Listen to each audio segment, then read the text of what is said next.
उधर सगर थे चिंतित। न अश्व का पता था, न पुत्रों का कोई समाचार।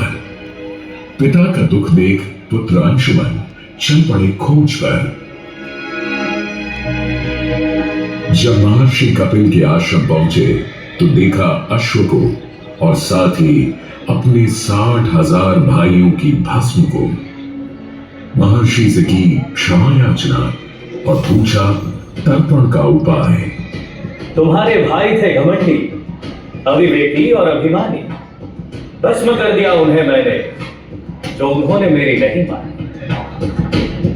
गंगा जल, केवल गंगा जल ही दे सकता है मुक्ति उन्हें, जो भस्म हुए तुम्हारे परिजन। अंशुमन को अपने भाइयों के तर्पण के लिए गंगा को लाने का बहुत मन था, किंतु किसी को राजधर्म भी तो निभाना था और राज भी चलाना था।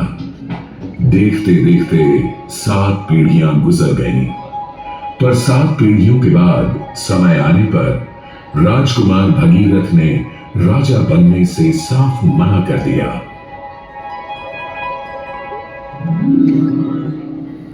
क्षमा कीजिए, क्या ये आवश्यक है कि राजा का बेटा ही राजा बने? मैं पहले तपस्या करूं और फिर ब्रह्मा से गंगा को मांगकर पृथ्वी पर ले आऊं और फिर उनके पावन पवित्र जल से अपने 60,000 पूर्वजों का तर्पण करूं। वर्ष बदले, ऋतुओं की हवा बदली, नदियों के किनारे बदले, किंतु नहीं बदला भगीरथ का संकल्प। गंगा उतरा।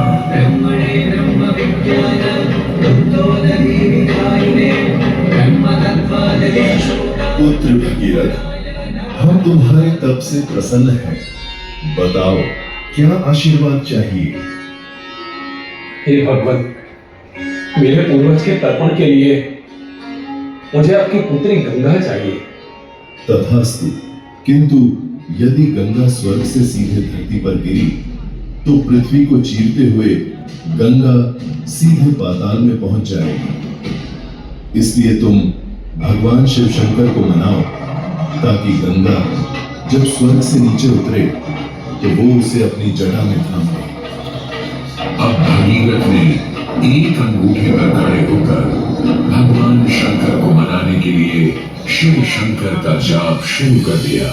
जय बलभावत जय पतित पावन शोभित श्रावण शिव शंभो, विपल विहार धर्म उद्धारण सत्य सनातन शिव शंभो, राज वचन हर जल जन यनवर धवल वदन कोई भी वर मांग लो आज।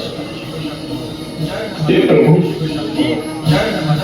जब गंगा स्वर्ग से धरती पर गिरे तब आप बीच में उन्हें अपनी जटाओं में साध लें, नहीं तो पूरी पृथ्वी नष्ट हो जाएगी। बस इतनी सी बात? ठीक है, ब्रह्मदेव से कहो शिव तैयार है, आने दो गंगा को, आने दो। जय शिव शंभो, जय परमात्मा, जय जय जय।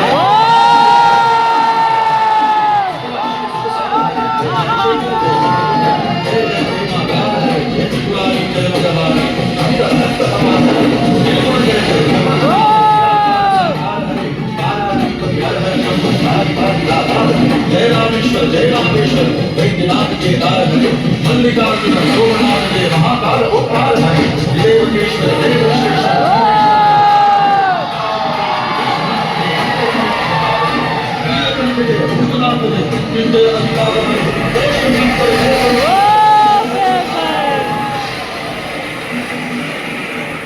और यूं गंगा ने भगीरथ के साथ गंगा सागर जाकर सगर के पुत्रों का उद्धार किया।